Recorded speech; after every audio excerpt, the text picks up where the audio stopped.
Okay. We're both here right now at Aguego, which is the Native American Living Center on Cornell's campus. I'm currently a sophomore in environment sustainability at Cornell, and I play on the women's club team here.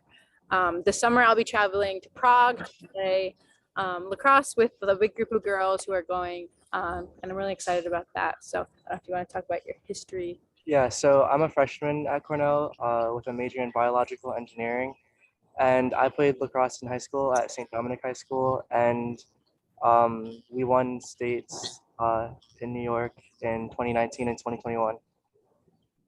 Yeah, so it's a little bit about us. I kind of really wanted to first talk about, for me, growing up and playing, just kind of sharing our stories a little bit. Women's lacrosse was not like a welcome thing in traditional territories, and it wasn't, lacrosse isn't traditionally a female sport, and it's not that, there's no like ties to sexism or any sexist, like, I don't know. It's not sexist. I think that this is kind of like a common misconception because a lot of people think like, oh, if like certain communities don't want women playing, that's not equal, not fair, but that's not true. I think that like the women's role and lacrosse, they didn't intertwine, but it wasn't that it wasn't unfair. It was just like, it was just tradition, and it was like healing, and it was like these different processes that like women in our traditional communities didn't always have to like partake in, and it was a risk, and it was sometimes like traditionally lacrosse was like settled for, it was for medicine, and it was like to settle I can't think of the word, to settle like wars and like, I don't know, miscommunications and just like things in communities that like weren't always meshing. Like they would figure it out with the game of lacrosse. And I think that women like now can find their part in it as something that's like different than what we traditionally know as lacrosse, but also still finding medicine through it and still finding like belonging through the sport. Recently, the Haudenosaunee women's national women's team was collaborated with the Iroquois Nationals, the men's team, and they're now like this Haudenosaunee base that can travel to potentially the Olympics, which would be really cool if that's like something that they see in the future. And I'm wearing one of the Iroquois Nationals players shirts right now. It's kind of something that our communities take a lot of pride in. So it's something that I'm really excited to share with you guys today. But I kind of just also want to maybe just like break down the sport a little bit. So men's and women's lacrosse are a lot different from each other. And I think that that's kind of something that traditional communities who frown upon women playing like are beginning to realize that the women's sport isn't like the traditional game, and that it's a sport. It's not the same thing. And there's like less contact, and there's less they're not really the same. So we're gonna break it down first by the sticks. So I have my stick here. This is just like an Epic Dragonfly. It's just a brand. This right here is the shaft. It's a lot lighter and it's thinner than a men's shaft. And then this is the head, and it has like a really thin, I don't know, like neck here, and it goes out wide. The pocket is not very deep. If you drop a ball in it, it shouldn't go below this line here. And so that's like something that we have to check in lacrosse games, is like making sure that it's like meeting regulations, and like if it's too low, then like the throw will be too hard, and I don't know, some things like that. This is like the bridge, and they're like netted very differently. So if you want to show them how yours is. Yeah, so I have a men's lacrosse stick, and as you can see, the pocket is a lot deeper, and I have a string king shaft and a STX head, and I strung it myself, and I have little shooting strings at the end. You see they use mesh, and it holds the ball a lot differently than just stringing like the netting here. So it's kind of a cool little difference, and it's obviously a lot different of a shape. Peter also brought his traditional wooden stick, so we'll have a little look at that. Yeah, so this is a wooden traditional lacrosse stick, catgut, Yeah. and it was made by Tuscarora Nation. Someone at the Tuscarora Nation, Patterson. So that's really cool. A lot of the sticks that like are wooden are made in these traditional communities, and actually like women aren't allowed to touch a men's wooden lacrosse stick. At least that's the way I grew up, and I know a lot of women now do. But I was given traditional lacrosse stick when I was younger because I started playing when I was 7 years old, and a lot of family members that were super traditional didn't approve of it. And my late uncle actually gifted me his traditional wooden lacrosse stick, and this was like one time where I could hold it and I could play with it, and I could, except for it's really old, so you wouldn't play with it, but it's hanging on my wall, and it's something that I take really great pride in. But you know, I think that there's a really big thing about how traditional men take care of their lacrosse stick, and they're supposed to take care of it like they would their girlfriends, and they're supposed to like make sure that, you know, no one touches it and it's like respected and it's like well taken care of. And that's just one thing that we grew up. Sometimes there's these things in our traditions where I think a lot of things just aren't explained to you and you just kind of accept it as it is. And that's one of those things where I was like, oh, I don't know. I don't really know. I know some people said that like there's a lot of medicine in it and it can be too powerful for women, and it can mess up some of like just like the symbiosis in your body. And I don't really know how all that works, but it was something that I grew up with knowing, and it's really cool. But I recently attended the U.S. Lacrosse's LaxCon in Baltimore this past January, and Alfie, he's a traditional lacrosse stick maker in Onondaga, in the Onondaga Nation here in Central New York, and he had all of his wooden lacrosse sticks set out, and I was there with some of my friends, and they were like, you know, they're like, all right, stay away, like take a step back. And it was kind of just a funny little thing, but also like, you know, I brought my stick, and so we're all passing around, and like we were in an event where it's like predominantly not Native people, but we had our own little Native hub where we were able to like share stories and talk about lacrosse in the way that like that other people don't experience it. And so it was really a great experience. And I think that it's cool that a lot of more people are learning about lacrosse, and that it's not just this like sport that rich people play. It's like actually like it means a lot more to like our communities than that. So I think now we'll move into like some passing. Me and Peter will kind of just show like the breakdown of how it's done, and like maybe like form, and talk a little bit after that, and we'll take questions. So we're gonna get up. Oh my goodness, we're outside right now, so we have a funny little setup, but it should be okay. So someone let me know if you can hear me over here. Are we good? Yeah, we can hear you. Awesome. Okay, so we're not that far apart, but we're just gonna pass it back and forth. And so they say when you take it, you pass it, or you catch it like you're catching an egg. So it's really soft, and you kind of go back with it. When you're farther apart, you know, they say like you want to follow through, but when you're just this close, it's not that serious. And then so this right here, this is like cradling. Guys and women, I feel like do it a lot differently. So like a lot of time, you don't cradle in front of your face, but you also don't want to cradle way out here because it'll get like it'll get stolen. So that's one thing. And then if you want to show them. Yeah, so cradling, you usually tend to cradle up by your side or like that. Yeah, a lot of guys do the one hand thing. That's not really a women's kind of trick there. Yeah, it looks kind of cool, you know? Sure, yeah. So pass a little bit. And it's really important, I think, in lacrosse to use both of your hands. Kind of like in soccer, you know, you have to be good with both feet. And using your left is like something that we all grew up like playing wall ball and doing 50 with your right hand and then doing 50 with your left hand. And it's like you have to be good both sides. You have to be able to switch. You have to be able to like pivot, and there's a lot to it. But I feel like even at this age, playing other sports like soccer, basketball, those sports have really helped me figure it out and find a place within each sport to be good and to kind of control it. So I'll also do ground balls. So this is like an important thing. Usually the ball should not be on the ground, but of course like people drop it and people miss their catches, and men pick it up a lot differently.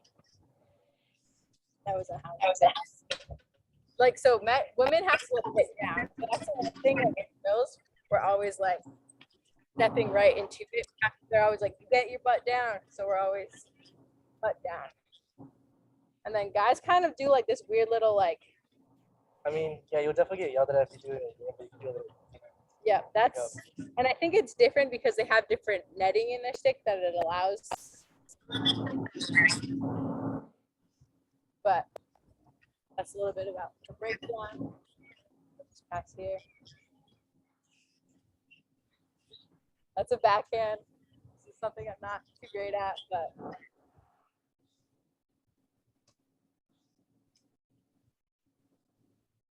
I think one of the most important things about lacrosse is kind of just getting those reps in. It's a lot like soccer in the way that you want to just get your touches in. And one way we used to think about it was like just find a wall, find a brick wall, and just play wall ball. So just go back and forth and back and forth. If you quick stick. So quick stick is kind of like not cradling, and it's just doing that really like an egg pass, an egg toss. That's egg toss. And another thing is like with catching, like you always want to move your feet, passing and catching. But if you're just like standing like this, I don't often. I will usually just do a shuffle. But in games, you never want to be stagnant.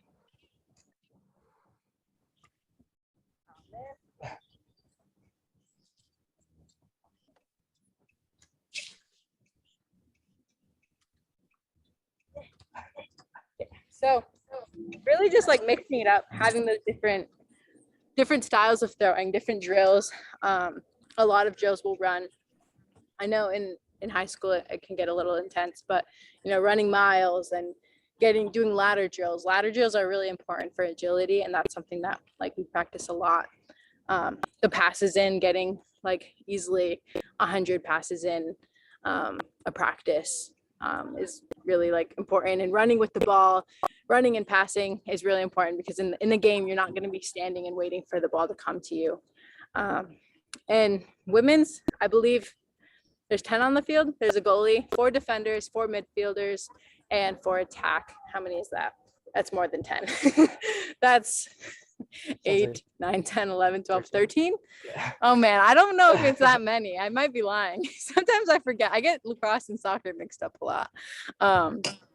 But it's a funny thing because I think in college and high school and even in the world, the rules change around a lot. I know I'll be going to Prague, and they sent us like a workbook for world lacrosse rules, and there are a lot of rules that I haven't played with before. So it's going to be funny kind of trying to pick up on those and learn about like how people in Prague play. So that's a little bit of that. I just want to check up on time. We're at 7:15. Yeah, in men's lacrosse, you have a goalie, and usually 6 defenders when you're defending, and then 6 attackmen or midfielders. And yeah, another difference in the game, and they also introduced World Sixes, where it's just 6-on-6 back and forth up and down the field. And there's no face-offs, which is another difference between men's and women's lacrosse, where there's draw controls and then there's face-offs. Yeah, it is interesting. I think if you kind of just watch men's games and women's games, you'll see how different they are. Men wear helmets and they wear pads, and their sticks are bigger, and they're just bigger people. And in women's, like we wear goggles and our mouth guards, and we have no equipment on, or no like armor or padding or anything on at all, which is kind of interesting, and makes for some injuries. I think there's a lot of torn ACLs in lacrosse as you go on, but they are played a lot differently. There's time, I don't know, time differences and period differences. There's position differences. But the sixes is a new thing that Peter was talking about. It gets really, really tiring. I know even in like practices, we'll do like a 6v6 and the same style that they've been doing it, where they don't do draws. So drawing is like, in women's, it's like you hold the ball in between two sticks and then you like flick up and then you have to like go and grab it. And then in men's, it's on the ground, right? It's on the ground and you both cover and then you like try to clamp it first. Whoever gets that first. So it's basically the same thing. One's just on the floor, one's in the air, and not having that's like a big break. I know for defense, it's kind of funny because if you're playing against a really good team, and you're playing defense, you might not ever see the ball. Like you might not ever get contact because your team can be on that end the entire time. And if they're good, then it's usually a good back and forth. But it's an interesting thing. Yeah, so I don't know, what else should we get into? Do we have any questions yet? Anyone want to chip in for anything?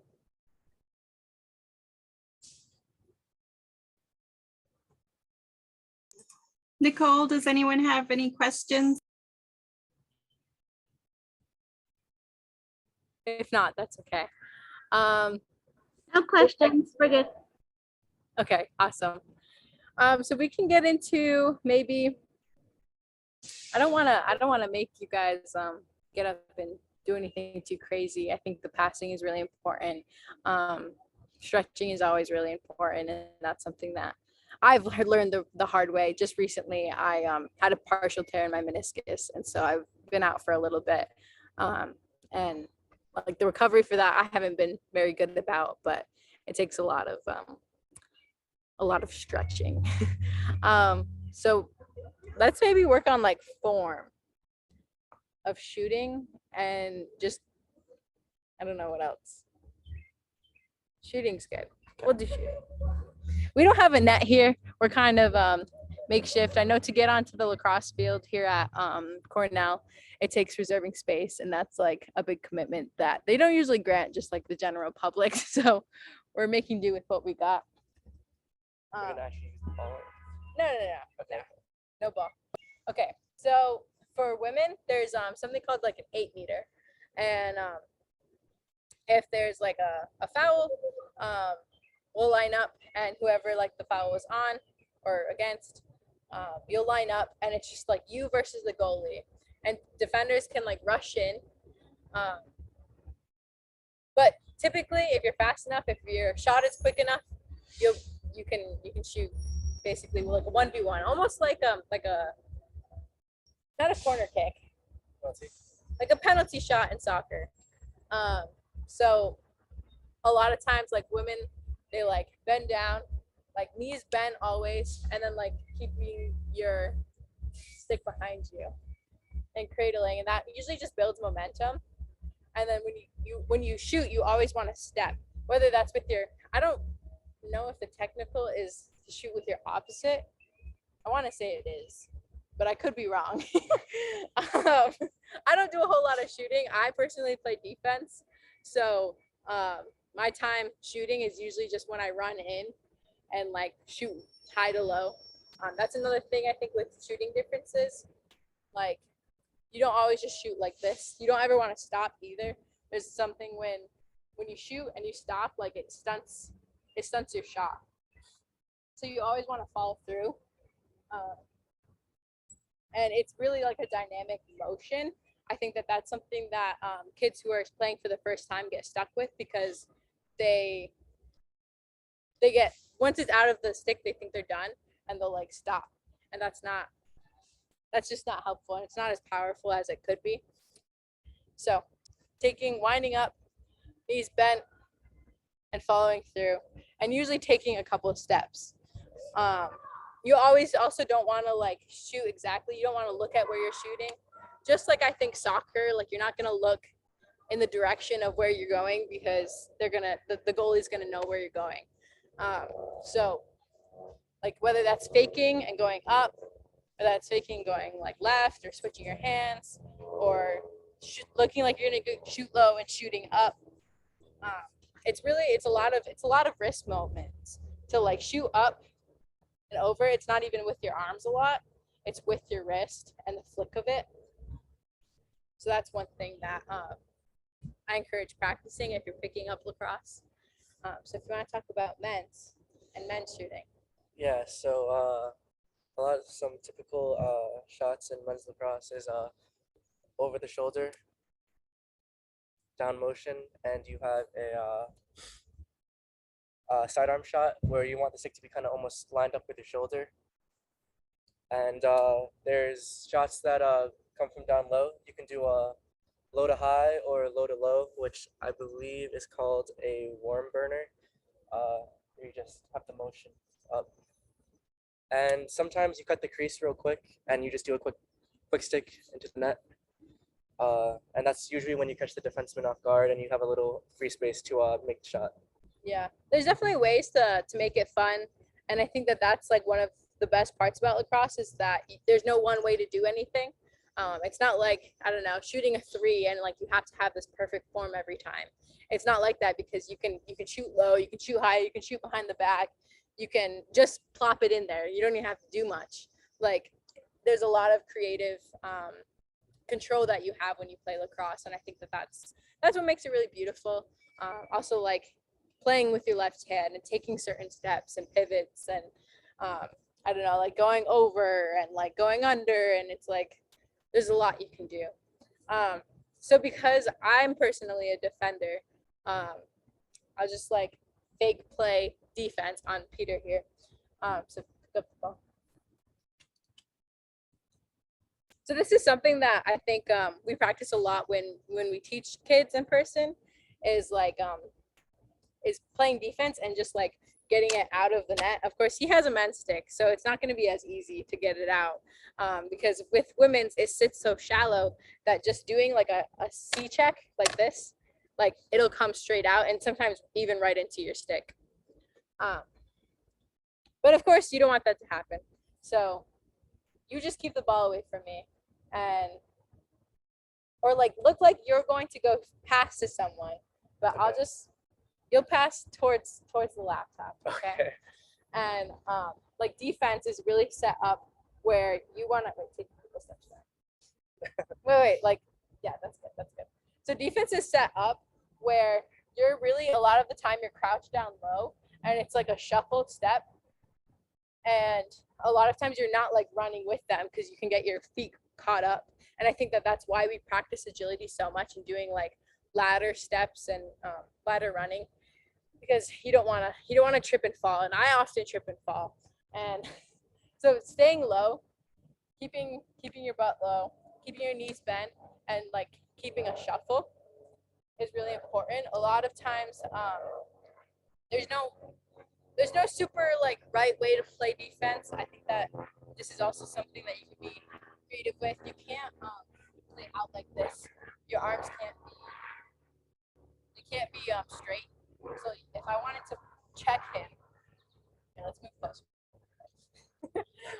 If I wanted to check him, I can't have my arms bent like this. They have to stay together, and they have to stay together on here, and I have to move my body if I want to move him. I can't use my arms. My arms can't move.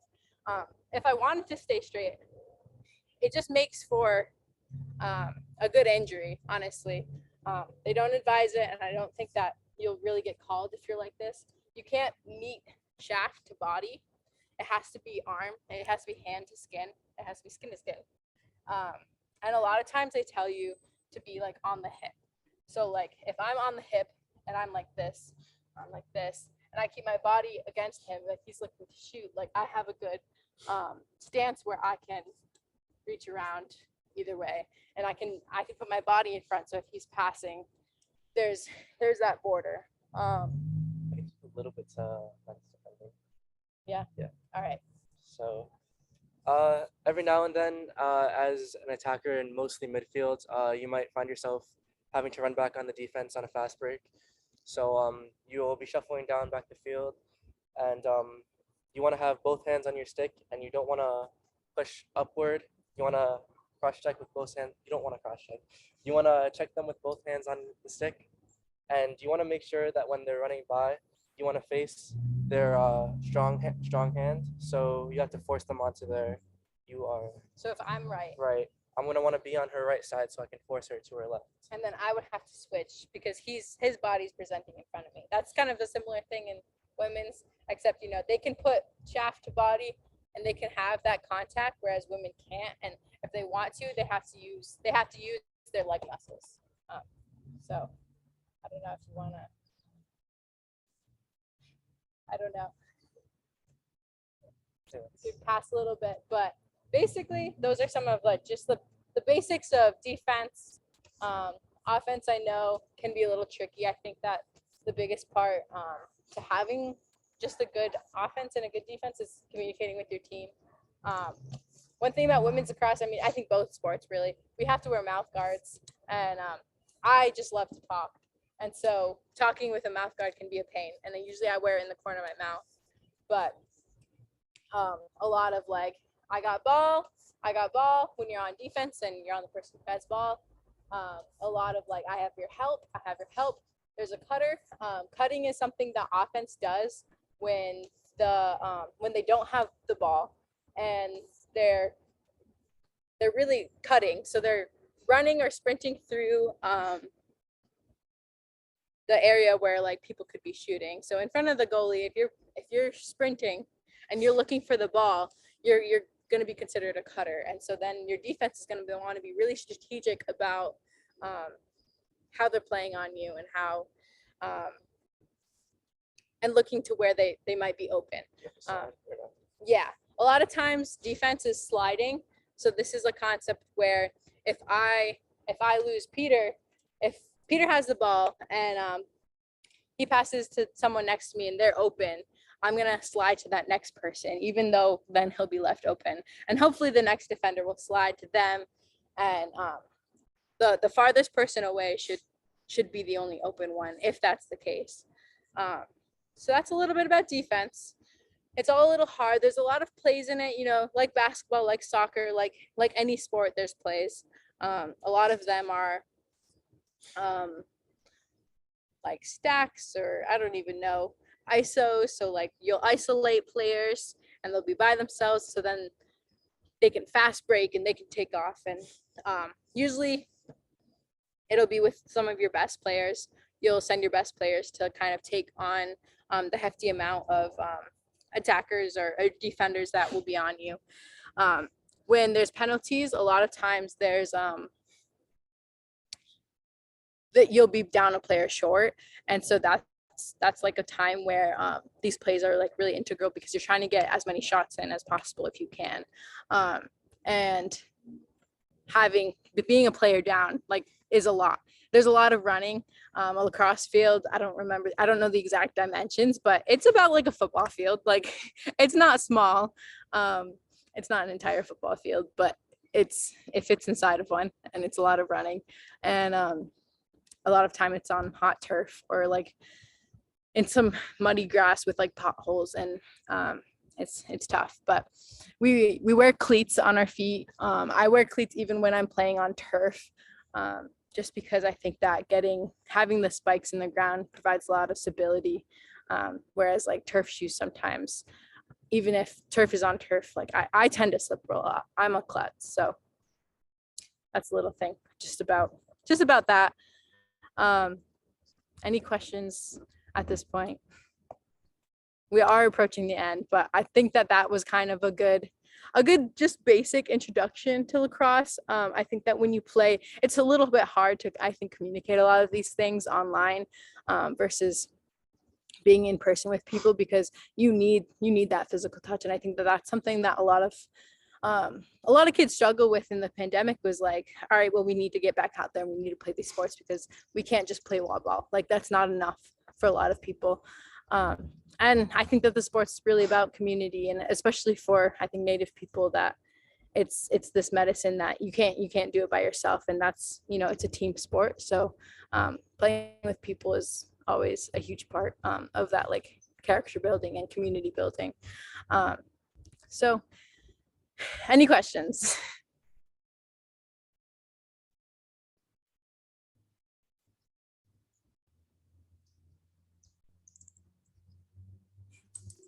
Hi, thank you so much again. I don't know if Nicole, do you guys have any questions on your end? No questions. Everything's new information to us, so we're soaking it all in. Yeah, I think that it's a really cool thing. Is like bringing these the sport to like other Native communities, because you know it's traditionally Haudenosaunee, and so I think that like the Haudenosaunee Nationals having a team is like really important. And there's a lot of communities in like for that are First Nations communities in Canada that participate and play, because box lacrosse is a big thing. But it's a really big part of our community. I mean, I'll say like, you know, when you're a little boy, like you grow up and you play box lacrosse in whatever community you can find yourself in. And then all of the little boys and all of the Haudenosaunee nations are playing against each other. And so then they're all forming these relationships, and then they know each other forever. Actually, just recently we were at a ceremony for the American Indians studies program here at Cornell, and two of the older men were talking about like their days playing box lacrosse, playing juniors, and they were like, oh, I laid you out that one time, like joking around about, you know, all of these like penalties and all these things. And I just thought it was so funny, because it's just something that you know, a lot of people kind of can't, they don't have that, they don't have those like connections, those little small connections that like really make it powerful. And I know even for like women, there's not, I think they say that lacrosse is like the #1 fastest growing sport on 2 feet. That's what they say. Anyways, I don't know how true that statistic is, but that's what they say. And in like Haudenosaunee communities, like women are really like, they're really taking initiative. And I think that it's important because I mean, our communities are matrilineal, they're matriarchal. And so like bringing them into the sport, even if it's not what's tradition, it's like new tradition. And it's a really great thing, I think, that we're bringing to these communities. And the women who are playing for Haudenosaunee Nationals, like they all make us proud, because this is something that, you know, 10 years ago, 15 years ago, it was really frowned upon, and it was really not something that was encouraged in these communities. But a lot of women have made the strides to make sure that like we're included in this, and that we can play in a different way that's equally respectable and equally like medicinal. I know for me, I played on like strictly Native teams growing up. I played for the Seneca Nation, or the Seneca girls lacrosse team. Even like playing club, like most of the girls would be Native. I played. Then in high school, I went to Salmon River in Akwesasne, and we were like a 90% Native lacrosse or Native school. And so on our team, we had no non-Native kids playing. And, you know, we'd play against other schools who weren't Native, but they knew like we were the ones who brought the sport, and we were the ones who carried the sport. And it was always like we were one of the biggest rivals, because we just carried so much heart and so much passion into the sport that like a lot of kids, they just play it just to play it, you know. It's a different feeling for sure. And then seeing at a national level, like the Iroquois Nationals before, now they're the Haudenosaunee Nationals, but seeing them participate on like a world stage and winning gold, silver, bronze, whatever they're winning, like against USA and Canada, it's such like a crazy thing, because it's like, of course we are, like this is our sport. And so I think that, you know, there's a lot of work to be done as far as like bringing it to other communities. I know a lot of boys who are like Lakota and are like beginning to play and establish their roots like in a community to like have these like the same kind of relationships that Haudenosaunee communities do. And yeah, it's a really beautiful thing, and I'm really proud to be a part of it. And I know Peter would probably say the same thing. So that's all we have for you guys. I wish we had more. I wish we could like have a clinic in person, and, you know, hopefully, you know, at the mid-year conference, we can have something to that degree. And I'm on the alumni board for the Dewa Alado Association. So the Dewa Alado is actually the I don't know, like what does it stand for? Like, what does it really mean? I don't even know. The Dua Aladu Foundation gives an award to the best male and female lacrosse athlete in collegiate NCAA lacrosse, and they also hand out college scholarships to Haudenosaunee High lacrosse School players. lacrosse players. Yeah, so we both were recipients of that. It's just basically this big national lacrosse award, and so they have this board of alumni, and they have this they're connected with USA Lacrosse, and they're connected with the Haudenosaunee Nationals, and they're connected with Haudenosaunee artists, really, to kind of bring this native hub. They're kind of just establishing it, so this is kind of a new sneak peek into like what could be coming to like different communities across the country. But to bring this awareness and bring this information to tournaments and to different communities, and like just educate people on like what the sport is, where it started, and who we are today, and like how you can help out and how you can join, how you can play. And it's a really cool thing, and I'm really happy to be proud of it. And hopefully we can bring something like that to NCAI on a larger scale and get some kids playing. So that's all, and thank you very, very much. Thank you guys so much. Yeah. We have individuals from Arizona, so we're all, I think, I don't want to say, Nicole, our majority of our students Navajo. Navajo and Hopi. Yeah, so we're the located near the Navajo and Hopi Nation here in northern Arizona. So I'm just really happy and proud that, you know, I can say, VP Logan, you're just a great asset and individual that does such amazing work. I mean, even off the field, but seeing this presentation, thank you so much again. Of course, Nyawe. So I guess that's all.